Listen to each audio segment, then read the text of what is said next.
Hey everybody, it's Jeremy and Jared back podcasting. Yippee! So So, today we're going to be talking about an old movie called Searching for Bobby Fischer. Fischer, Okay, right? so chess. It's a game. It's a thing. It happened. It's still happening. And they And made a it's movie. movie. Okay, So, in this movie, our main character Josh is working to become better and better at chess and eventually become a champion. And see, he had two sides to this chess playing. He had a side where he was being taught by a professional, and a side where he would play for fun. He would play speed chess at the park, and his serious side, his teacher Bruce, was worried that the fact that our main character Josh was playing so much speed chess that it would undermine the structured method that he was trying to teach Josh. So, what do you think about that, Jared? What do you think about that? I think it was really interesting, especially that in speed chess he would mainly use his queen, and yet in the end, the boy used both the structured method and his queen to come to an ultimate victory. But what I'd also like to lead this into is, how do you think that this ability to be disciplined and boldly spontaneous relate to the Christian life? That's a really good question, and honestly, uh, I might have to think for a second here because in when you're living that Christian life, in quotes, because that's a whole other region. But Hmm. when you're living in a way to try and show your love for others and stuff like that, it's important to be disciplined because when somebody is crying on the curb because they just watched their dog get hit by a car, you don't want to go up to them and start talking about how Jesus was a cool guy and stuff. You would go up and comfort. And if you didn't have that like Totally.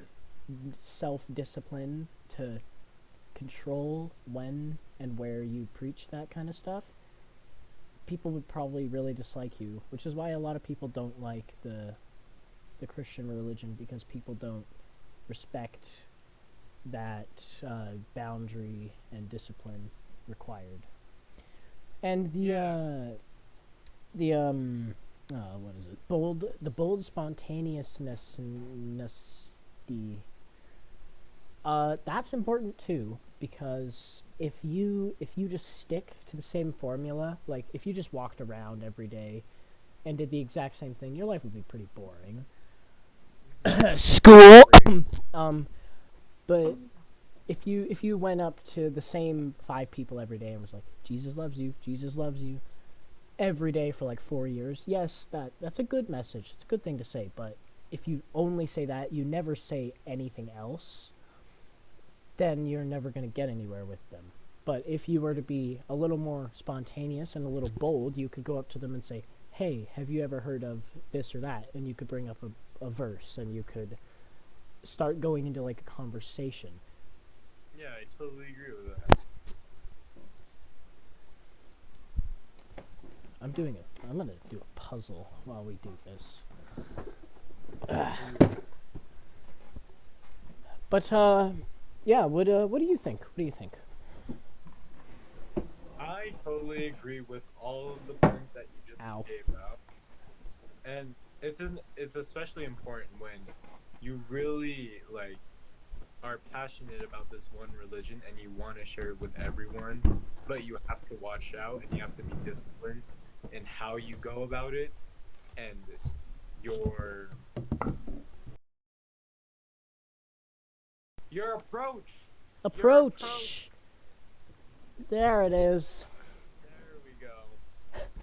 Oh my goodness, my mind just blinked out. Okay. Hi, Mrs. Schnell.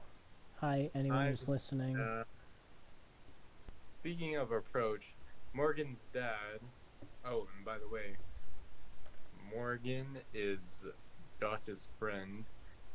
He exasperates his child, and since his dad is overly competitive, it can be quite harsh on him, as he just wants to try his best and have fun.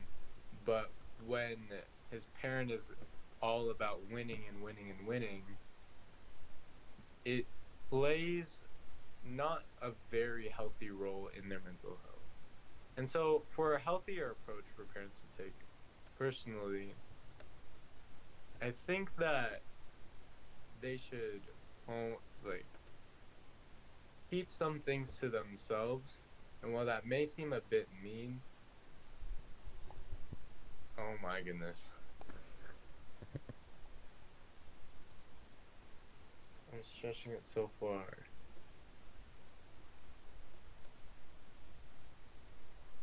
Okay. Jeremy, what do you think would be a healthy approach for parents to take?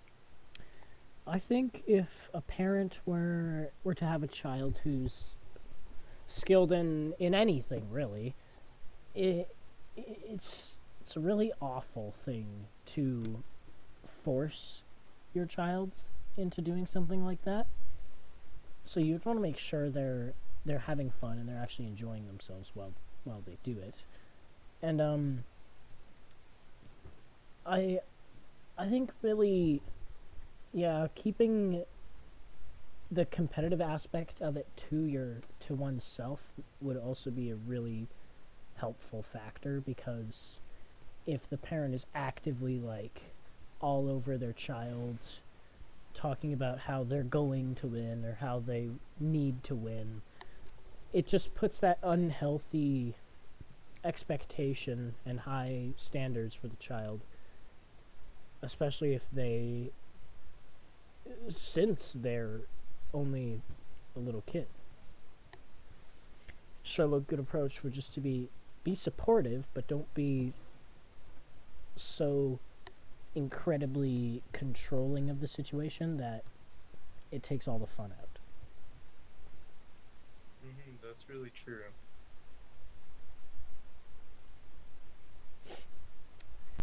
So far, we've mentioned a lot of characters, right, Jared? We mentioned a good amount. Yeah. Some characters are really important. They provide us insight and background to a lot of the film's story, and they're in the end they're really important. Like Josh's two teachers, and his friend, and his dad eventually growing to realize how he's been way too crazy about the whole thing. How which character in that movie really just resonates with you? That's a great question, Jeremy. I think that the character that I most identify with would probably be Vinny, who is the one guy who had his eyes on Josh the entire time when Josh started to get into chess, and and he was cheering him on, and he resonates with me the most as he's a very caring person, and he truly just wants Josh to do well, just like how I want all of my friends to do well whenever they're in some type of competitive sport. But yeah, I got to agree with you on that. Vinny is just, he's a likable character. Obviously, he's got some traits and qualities that you wouldn't want to see in a friend, like being a smoker or being a gambler, just little things like that. But in the end, he's one of, if not the most supportive of Josh. His name's Josh, right? Yeah. Okay. And just all out, all throughout the film too. He's there. He's teaching Josh. He's allowing Josh to have fun, and he's just a good character. He's likable, and like you said, I also want to see my friends successful in the things they do, and anything like that. And I'm really glad. And I forgot to ask you, which character would you like the? You're cutting out a little bit there, but I think I got what you're saying. Would probably end up resonating with. See, I wanted to say Vinny, but you said it, and now it makes me think, oh, I shouldn't say that. You've already said that. Oh no, I'm sorry. But yeah, Vinny, for me too, for a lot of those points you said and that kind of stuff. Although one thing I would like to point out is when you look closely between the relationship with Josh and his dad, they they both look at chess in two different ways. As Josh sees chess as a form of art, and Josh sees chess as not just a strategy game, but a form of art. While I feel like I should say more, but while his dad, while he does say that it is art and that it's a form of communication and a type of literature, he doesn't actually care about the chess game as much as he implies. Because once Josh loses one game, the dad goes into a whole spiral and says that it's just a game. And I would like to ask you on how do the father and son grow to understand, respect, and love each other through all of what has happened? Well, I think it was I don't remember exactly, but Josh's father was just genuinely being awful to Josh throughout a lot of it, and I think he had a sudden realization. I'm not sure if it was because of his wife or not, but he realized that what he was doing was just crazy, and that he just decided to make a change. He didn't get angry at Josh if he lost. He didn't force him to try and win every single time. He decided to finally do the good thing of just being there and being supportive. Mm-hmm. And I think that's really important when it comes to everything that has happened in the movie. Especially when Josh does go through some hard times when he's dealing with all of his emotions. Because like his mother said, he was scared of losing his father's love just because he lost a game of chess. Yeah, and that sort of drove him to just push and push and push himself even when he really didn't want to. Mm. And speaking about the things that we cared about, Josh, throughout the movie, we see that he has many interests, but He does. his compared to his enemy, I guess you would say in the movie, I think opponent would do a little better. opponent, Yeah. compared to his opponent, Jonathan, Jonathan only cares about chess, while Josh cares about a lot of sports along with chess. And when you compare the two, you have to you think to yourself like which one would be healthier and why. And I would like to ask you that question. Definitely Josh. He's the healthier individual because of the support he gets from his family and from Vinny, and eventually from his teacher. But I totally agree. it's for those of you who don't know, Jonathan is the he's sort of the big bad final challenge for Josh. The last the last opponent before he becomes a champion. And yeah, that's just for if you didn't know. But I honestly felt kind of bad for Joshua throughout that because he was put under the pressure that Josh was as well, except he didn't have someone like Vinny to help him out. He just had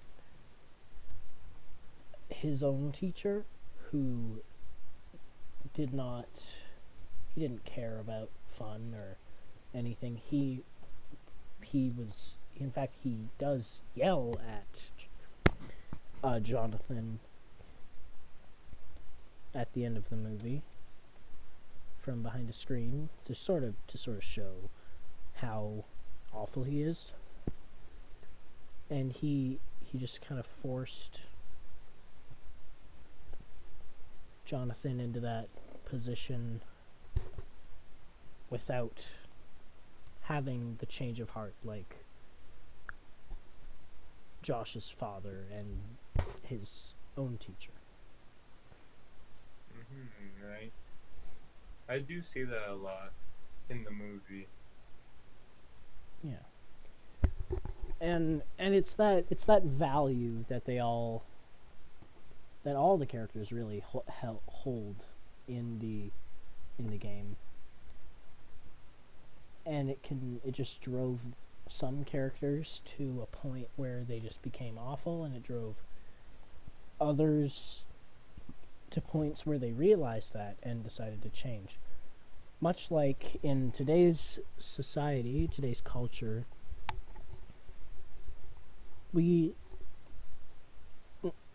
character isn't really valued anymore. And if it ever was, I'm not sure. But instead of valuing character, it values winning more. Well, do you have any insights on that? I mean, in our culture, I would like to say that we do somewhat value character, because even when, for example, an athlete is good at something, they do get held accountable whenever they do something that is considered inhumane or like inane. Right.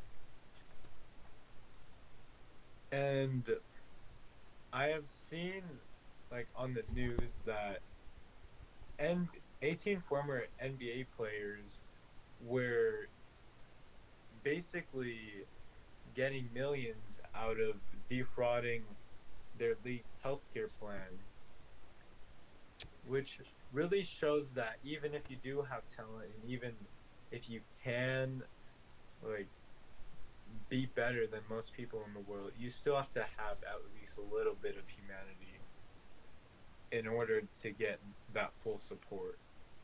Right. Yeah.